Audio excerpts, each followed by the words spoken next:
Hello everyone, it is I again, Water. Yes, I know I've been gone for quite some time. I haven't uploaded much lately, mainly due to like school and stuff, also laziness and stuff. I've kind of um, lost some motivation, I guess. I lost some motivation, but I think it got better now. I want to upload more again.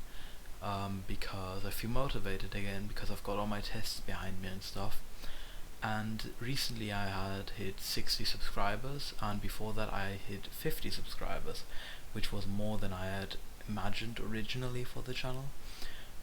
Which was one of my goals and part of why I didn't feel motivated that much anymore. I felt like I've already accomplished my goals, but now I want to shoot for some higher numbers, just do some more stuff. And I had also started something I wanted to start for quite some time, which is a small short story collection, I guess. So it's going to be multiple volumes, but I've put at volume 1, which is what I'll be reading today because I thought many people don't like reading, myself included, and I'm not the best reader, so I might misread some things even though I wrote it myself, which I do apologize for.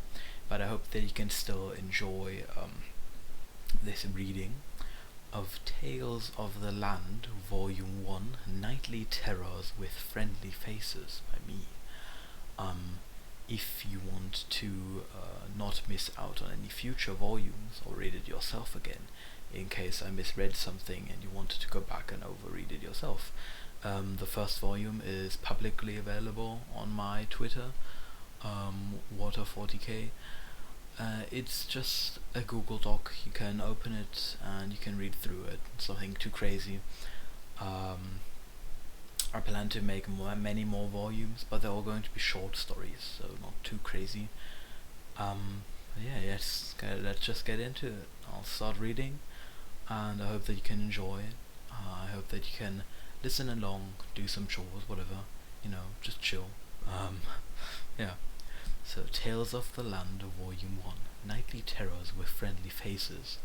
In this first volume we follow a young dragonborn woman going by the name Vix, on the search for her mother that had been taken away by an evil group known as the Enders.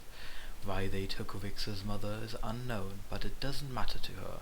She just wants to get her back, so she set out on her journey through the vast lands following clues. Her latest clue gained from an old member of the group pointed her towards a faraway kingdom of fairies, but on the way she had to make a stop in order to take a rest, which is where we are now.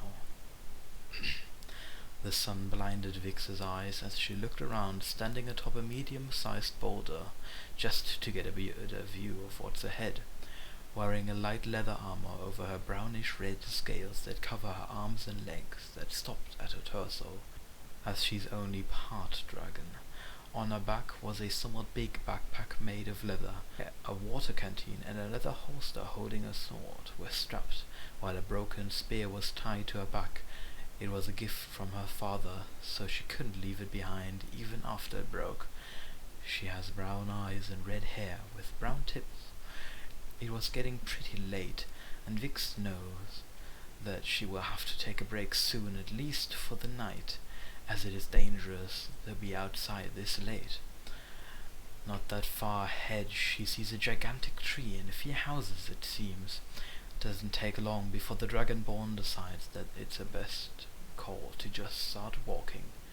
Shouldn't take too long. Only around 20 minutes later she saw the village's welcome sign, a big brown sign made of wood with red text. "Welcome to Red River," the sign exclaimed, the dark red paint seemingly having started to wear away over time, being a bit hard to read as the color faded away. Red River? I don't see any water, the Dragonborn thinks to herself as she walks to the village, built in a grassy plain. The entire area seems to just be a flat grass plain with a few trees here and there, aside from the gigantic one she saw from a distance. Vix looked from side to side. All the buildings here are built in different styles with a bunch of space between them. Every home has its own little garden, or farm area at least. From here she can see some kind of treehouse, a small cabin, some kind of community gathering spot, and some other locations she's not quite able to make out just yet. However, while she gazes around the village, she missed a huge staircase that was just in front of her. It was around 4 stories tall, but of course slanted as staircases usually are. The construction is carved into a huge mountain that was just at the beginning of the village next to the welcome sign leading into it. Carving a staircase like that into a mountain must have taken years. Vix thought to herself again as she started to move further ahead. Suddenly, while walking along the dirt roads in the village, for just a few seconds she felt a terrifying presence right behind her when a hand suddenly touched her shoulder, startling her greatly and causing the young woman to turn around quickly, pulling out her sword from the satchel on her side. Once turned round, she was looking at a tall figure wearing a knightly armor with a blue robe over it, a golden crown with different gems adorning their head and vines all over their body. A big scythe with some kind of runes inscribed in it was attached to the figure's back. Vix's sword was pointed right at the face of this figure, though after looking at them for a bit, she quickly puts her sword away again and quickly bows. "Oh, I'm so sorry, sir. I thought you were trying to attack me or something. I am a bit on edge after having such a long day," she exclaimed to the man in front of her as she looked back up at him. "It's no problem. Don't worry yourself. Welcome to Red River. I am the mayor. It's nice to see new faces come by. It's not too often that people stumble across our little village. If you want, you can stay for a bit." After the mayor had spoken, he slowly looked down at her, but somehow, even though she tried, she couldn't make out a face inside that helmet. "Thank you, Mr. Mayor. I just planned to maybe stay for the night and rest up a bit, but I'll have to get going again in the morning, so I'm just passing through. I'm Vix," the Dragonborn explained. "Why are you leaving tomorrow? You could stay as long as you want, but I guess if you wish, there's an empty cabin on the other side of the village. The door to it will be unlocked. If there's anything you need, I'll be in my living quarters." After this talk with the so-called mayor of this place, she looked away again, seemingly not too worried at the moment, though it did seem sketchy to her that a shed was apparently just there for guests to sleep in. But it would beat having to sleep on the ground for another night in a row. The man seemed friendly enough to Vix, but after looking back to where he stood, it seemed he has vanished, probably having been needed somewhere else. Once she started walking, there wasn't much to do aside from looking around, which is what she was doing now.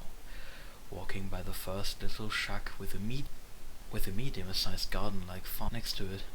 It seems like there are carrots growing in this garden.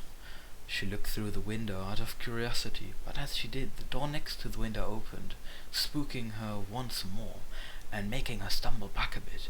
From the cabin emerged a young-looking guy, probably around 17 years of age, wearing a white mask made of bone and a green hoodie. The young teen looked at her, but stayed silent, giving her a little nod and a short wave before walking over to his garden and kneeling down to look at the carrots. Before Vix started feeling awkward, she just waved back and continued walking, trying not to seem too weird for looking into people's houses. Further down the road, she walked by the small treehouse she had seen from further away. Now at closer inspection, it had no kind of ladder or ropes to get up to the top platform on the tree, so whoever's living there must be able to fly. She heard snoring noises from above, so it's probably best to just keep walking before she makes anyone wake up, just in case someone's actually sleeping up there. Walking down the path further, she looked around again and sees that the gigantic tree must have been on top of the mountain as well, since there's a small path leading to it, with a sign next to it pointing towards the tree, though it seems much more bothersome to walk up the mountain on this side instead of just going up the huge staircase. Walking across the village center area with a small fire pit, seats, and a billboard with no letters on it, she noticed that even though there were all kinds of weird but friendly-looking people, there wasn't much noise. Perhaps since it's already close to sundown, but maybe the people here just like living a quiet life. From the town center she can see what seems like the cabin the mayor said she could sleep in. Really did look like an empty cabin, for sure. Vic started walking towards it, kinda just trying to get inside and lay down after such a long day. She walked past a few other people, one an old wolf humanoid, the other a rock person, the next a bird, and so on. Seeing like there's a very colorful bunch of people living here. Once Vix made it to the cabin, she opened the creaking door made of old wood and stepped inside. The smell of wet wood and dust filled her nose as she walked through the building, looking over old furniture, different small objects everywhere, and spider webs in the corners. She went to the kitchen in the cabin. It seemed to have 4 rooms, a living room that has a kitchen attached to it through a small doorway, and a longer hallway that has a bedroom at the end of it and a bathroom to the side. Once in the kitchen, it seems like everything there is broken down. Cabins broken, stove non-functional, windows smashed open, and table dismantled. Whatever people were in the cabin before her had clearly taken everything from it that was even of somewhat use to them. But honestly, she couldn't blame them. Vix would have done the same if she really had to. The Dragonborn walks over to the bedroom and sighs as she just looks at the bed. It's a decent size, so she just takes off the blanket and waves it through the air shortly to make all the dust fly off it, and opens a window in the room so this dust can get outside. She notices a small plant pot with a dead rose in it. She felt bad for the plant, but didn't make much of it. Putting down her backpack, she takes out some bread from it to eat as she sits on the bed. The room was also not in good condition, but so far it seemed fine enough. It's gonna get her through the night at least. Once finished with eating, it's time to sleep. Vix laid down in the bed as her backpack is leaning against its frame. The mattress and pillows seemed surprisingly comfortable, causing her to quickly get sleepy and eventually drift away to the land of dreams. She dreamed of finding her mother again and bringing her back home, finally being able to live happily once more. It's her only real drive to keep going onward. She just has to find her. While walking through her dreamy landscape, it starts getting rather hard to breathe. A huge wave of water gushing over her dreamy self as she starts to drown.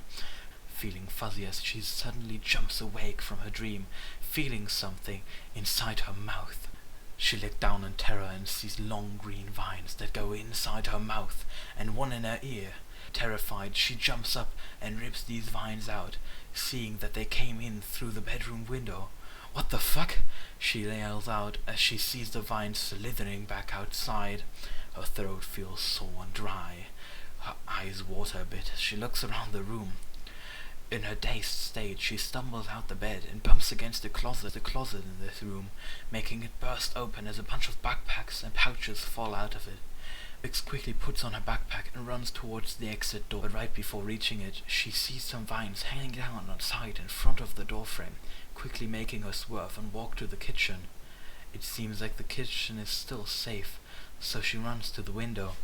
As soon as she breaks the few sharp fragments of glass left on the window to not cut her hands, vines block the way from the outside and start to reach in. Panicked, she takes out her sword and slices at the vines. It seems to not do much, but a few swings later she managed to break through and jumps out the window as garbled noises can be heard. She quickly looks around, but it seems whatever attacked her has retreated back into the shadows. Jesus Christ, what was that? Looks like I got it off my back for now. Could have gone really bad, she says as she takes a short breather, looking around before deciding it's best to just leave before anything more happens. She turned around towards the woods that aren't too far from the cabin and starts to walk as she looks back at the gigantic tree. I should let the mayor know what happened before anyone else gets hurt, she thinks to herself and walks back towards the staircase carved into a mountain and she saw when coming in, walking the way up to the top and finally seeing the huge tree up close. As suspected, it was on this mountain. The tree is truly gigantic in size, its leaves glowing in a light teal color, and what seems like glowing apples growing on it, though they would surely break should they fall all the way down from that tree. In a way, she felt drawn to it, but shook her head. Once concentrated on doing what she planned, she walked to the mayor's house. A 2-story wooden cabin built with very expensive woods that has big windows. She looked through the front window and saw the very boring inside, little furniture, though she did see an ornate ritual-looking dagger on the living room table. It didn't look like anyone was inside, but as she stood there she felt that ominous feeling behind her again and turned around. "Oh, is there something you need help with?" the mayor asked suddenly behind her again. He seems to move a bit more unnatural when walking. It looks like he's drunk or something, but it would be rude to assume. Perhaps he's just ill. The tall man wearing a dark blue robe seems to have small cuts on the right side of it. "Oh, I was just looking for you. Are you okay? Your mantle looks a bit torn," she asked him, looking a bit concerned, but just normal otherwise. It seems she didn't get any injuries from her encounter. "Of course I'm fine. Why wouldn't I be? Excuse me, I am a bit tired," he said, and just walked past Vix into his house, locking the door as he did so. After this encounter, it seems like the mayor doesn't plan on talking.